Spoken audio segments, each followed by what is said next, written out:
Oui, Mariana, c'est Stéphanie. Ça va bien? Je crois qu'ils t'ont enregistré. Je demande juste quelques temps que je vais enregistrer. Déjà envoyé tout ensemble. À très bientôt. La guerre d'agression de la Russie contre l'Ukraine violente nos équilibres. Toutes les relations européennes se redéfinissent. C'est un profond changement d'époque. Contre l'influence européenne, l'activisme russe utilise les armes de la déstabilisation et de la désinformation. Contexte. Війна, Щастя. руйнування. Au-delà des champs de bataille du Donbass, le Kremlin instrumentalise tout ce qui peut l'être pour affaiblir l'Union européenne et la démocratie. Nous entrons dans la cachette. Il nous faut un narratif à opposer à cette offensive. Plus exactement, il nous faut une contre-offensive sous la forme d'un récit. Chronique d'Ukraine, c'est le récit européen de la guerre en Ukraine par le prisme de la culture. Nous attendons à nouveau les sons alarmants des sirènes. Des voix qu'il est urgent d'entendre. Des voix d'artistes ukrainiens et européens, des philosophes, des personnalités politiques et institutionnelles européennes. Un récit d'enjeux politiques et d'identité culturelle qui porte la mission de soutenir la société civile ukrainienne. Chronique d'Ukraine. Épisode 1.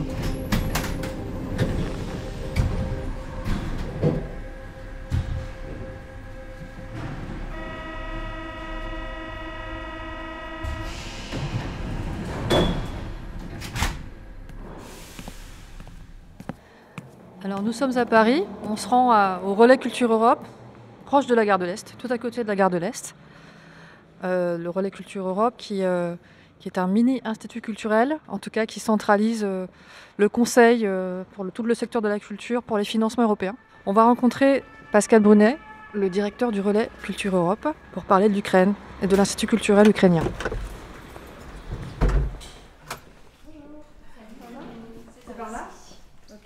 Bonjour Pascal. Bonjour. On se met ici du coup, dans cette salle-là. On va fermer la porte pour être tranquille.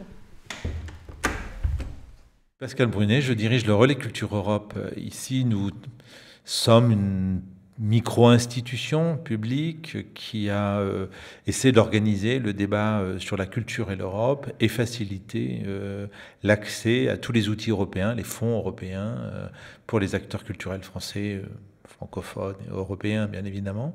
Donc on parle Europe, on parle de culture, on parle de construction européenne et bien évidemment la question ukrainienne, la question de cette guerre qui depuis quand même maintenant pas simplement un an, mais plusieurs années est en train de venir cogner la question de l'élargissement européen, voilà, c'est un des sujets dont nous nous saisissons. On parle de l'Ukraine, puisque l'objet de notre discussion, c'est pourquoi il faut un institut culturel ukrainien à Paris.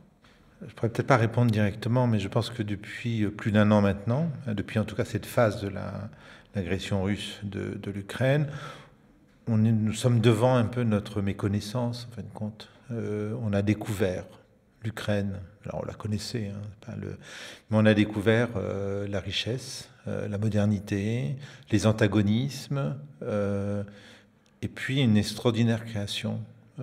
Et ça, je pense que c'est la raison d'être, en fin de compte. Peut-être parler de cette Ukraine moderne, dans laquelle l'art et la culture ont une toute première importance. Tous ces domaines qui nous paraissent assez quotidiens sont aujourd'hui l'objet à la fois d'attaques. On chiffre à plus de 2 milliards et demi le dégât, les destructions russes du patrimoine culturel ukrainien. Donc déjà, prenons conscience de ça, mais prenons conscience aussi du débat. Et ça, je crois que l'art contemporain en Ukraine, il porte ce qui est en jeu dans cette guerre.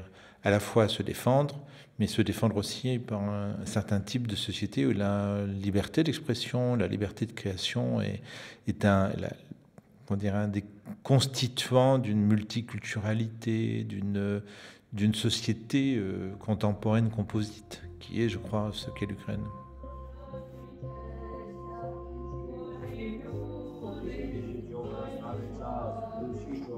Ave Maria, disent-ils, ceux qui sont dans la terre froide, qui regardent le ciel et les grondes des bruits des fusées et des premiers tonnerres du printemps.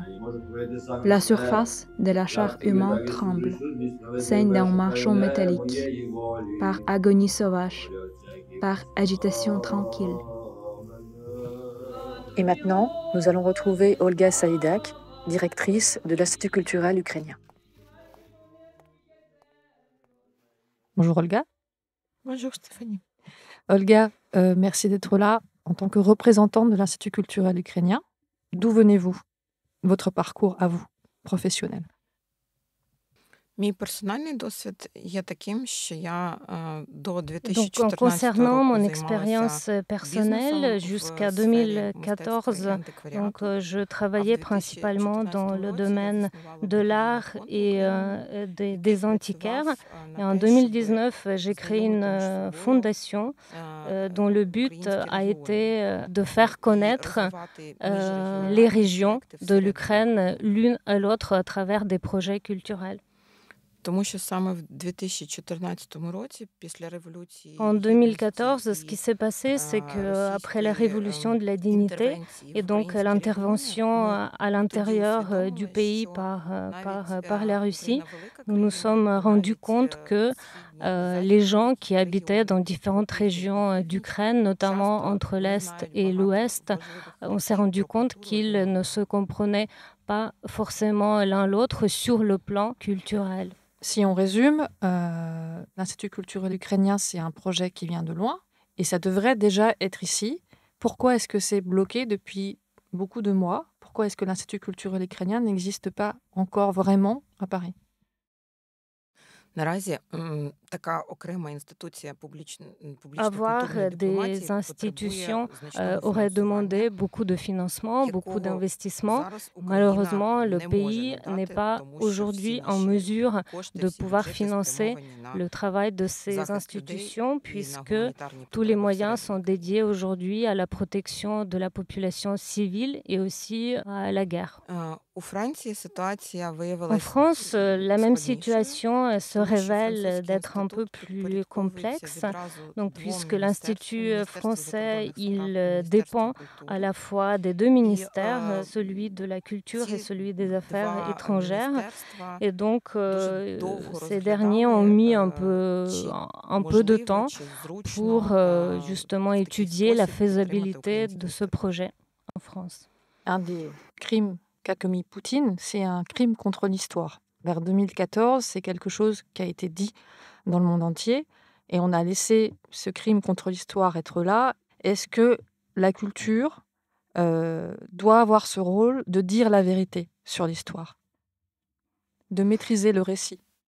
Саме тому, коли À говорили l'époque, про quand on про parlait Крим, de la Crimée, de l'annexion de la Crimée, c'était beaucoup d'historiens français, donc avaient le discours sur ce territoire qui a été donc révélé ou fondé par la tsarine donc Catherine II, qui a été officiellement inauguré par Potemkin, qui s'est développé comme un port pour l'Empire russe ensuite.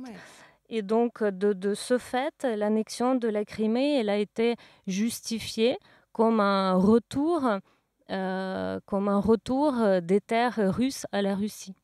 І ми розуміємо, що академічні середовища, культурні середовища в Європі Nous comprenons alors que les дивилися на environnements Україну culturels переважно et через призму institutionnels російської français історіографії, n'étaient pas російської культури. capables donc І, de не voir було спеціалістів, які cette би histoire могли навіть ukrainienne дискутувати або à пропонувати travers un якусь autre prisme que le альтернативну, prisme donc de l'histoire et de la експлікацію, culture якусь russe. альтернативну Et ce позицію. qui a fait que il n'y a pas eu de discussion, d'alternative et de prise de position autre que celle-ci pour expliquer l'histoire ukrainienne, puisqu'il n'y a pas eu de spécialistes, des connaisseurs de l'Ukraine jusque-là.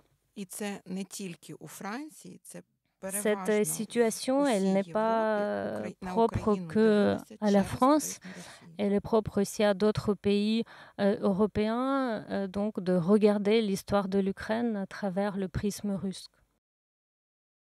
Але ми розуміємо, що Ce que nous comprenons aujourd'hui, c'est que le rôle, en fait, le plus important rôle de l'Institut ukrainien, ce serait de faire naître donc une nouvelle pléiade d'historiens, de scientifiques et d'artistes français qui seraient en mesure d'étudier et d'expliquer la culture ukrainienne par la suite.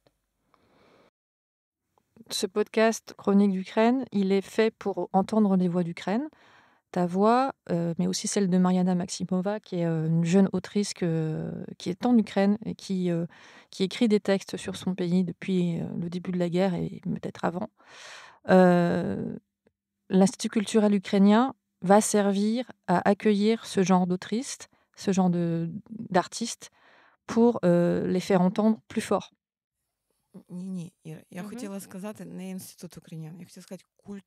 Malheureusement, je pense que ni la culture ni la beauté ne vont pas sauver le monde. Et donc, je ne pense pas que la culture sera donc, cet instrument pour pouvoir gagner la guerre ou pour sauver la paix. Але я переконана, що знання і культура точно можуть зробити світ складнішим і точно можуть бути запобіжниками того, що Mais en même temps, je suis persuadée que ce sont donc, les connaissances et la culture qui va rendre le monde plus complexe. Et c'est donc dans cette complexité qu'on saura éviter à ce que de nouvelles guerres vont apparaître dans le monde. Je crois plus à ça.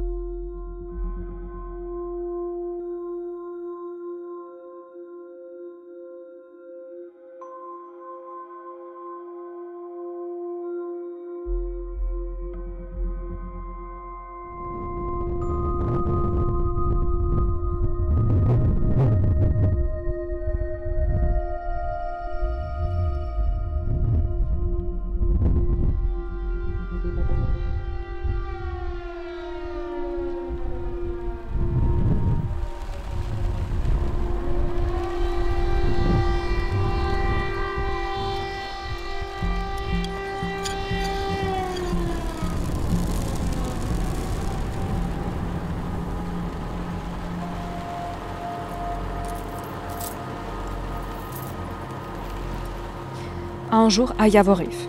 Une petite remarque. La ville de Yavoriv, dans la partie ouest de l'Ukraine, l'année dernière, en avril 2022, l'armée russe a lancé des roquettes et les soldats ukrainiens ont été tués. Mariana Maximova. Nous arrivons ici avec un groupe de journalistes français vers midi. Le soleil éclate les rues de la ville. Nous attendons à nouveau les sons alarmants des sirènes. Quelqu'un essaye de se rendre au refuge plus rapidement. Une femme âgée marche lentement et place sa joue sous les premiers rayons de chaleur de Mars. Elle marche avec assurance et calme, sans peur ni panique, parce qu'elle n'a vraiment peur de rien. Les médecins se rassemblent près de l'hôpital de la ville. Les blessés sont transportés, les soldats ukrainiens, les civils. L'un des médecins tient la main d'un des nôtres, un soldat survivant. Ne lâche pas, se penche et dit quelque chose doucement. Les suivants est amené sur une civière.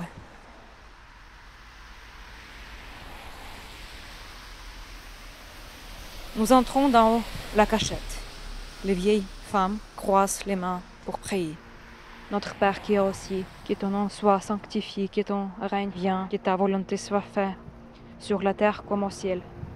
Notre Père qui est au ciel, notre Père qui est au ciel.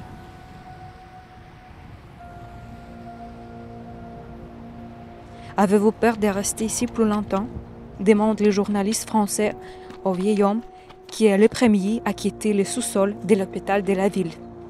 Il sourit timidement comme un enfant.